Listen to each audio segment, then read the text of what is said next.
Hi my beautiful stars, I hope that you're doing so well today. Welcome back or to my channel. If you're new here, my name is Molly and I create all sorts of content on this channel, from spooky story Sundays to reseller content, lifestyle, thrifting, all the good stuff. And if you like any of that, if that speaks to you, definitely hit the subscribe button and like this video if you like it, because I have even more tips to actually make sales on Vinted. So I did one almost 3 years ago and it has a little over 1,000 views, which I'm so grateful for each and every one of you that have watched that, so thank you very much. But I have more tips and some of them are a little bit repetitive, but I have a little bit more insight on it now that I've been reselling and just doing it as like a little side hustle for the past couple of years through college.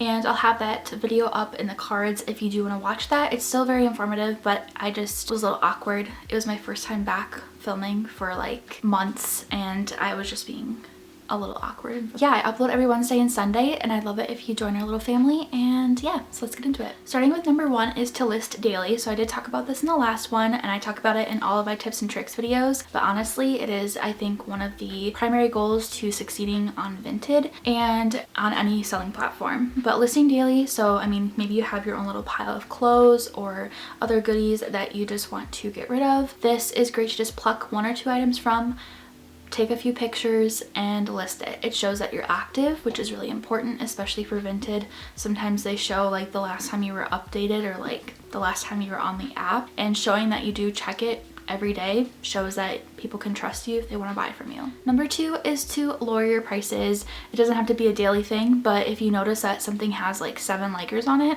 definitely drop the price on that. It will send out a notification to all the people that like that and it'll say, hey, this thing like dropped in price, and maybe they will buy it flat out. They'll ask a few questions about it, send you an offer, whatever it may be. I think this is a great thing, so always, you know, list a little bit higher and then slowly drop the price.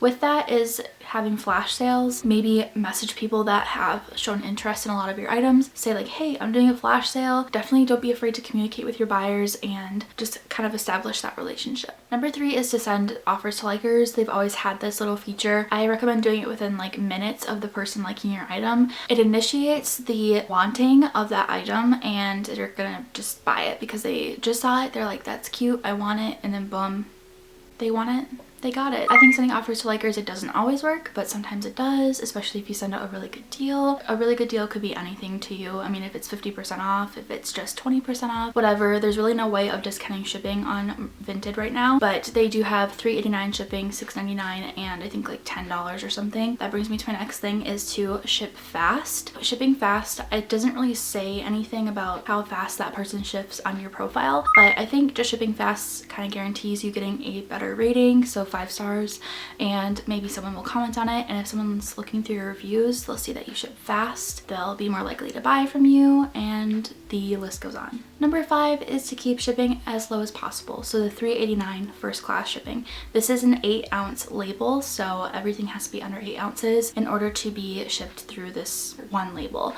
Otherwise you have to move up to the next size, which is a medium, and that's $6.99. That's not horrible and that's priority, but I would recommend trying to ship that first class because you're gonna get more people to buy from you and they don't want to spend a lot of money, because it's kind of like thrifting online. So that's a great way to go. If you're selling t-shirts and stuff, if you're selling jewelry, most wallets and stuff will go under that 8 ounces. Next is to respond to any questions that are asked. I think responding to questions and being, again, establishing that relationship between you and the buyer is just going to help you get more sales. And even if it doesn't result in a sale because you gave them measurements and it just doesn't work with them, that's okay. You just showed that you were like, hey, I actually care about you as a potential buyer and I do have interest in you coming to my shop, so thank you. And maybe they'll end up buying something else.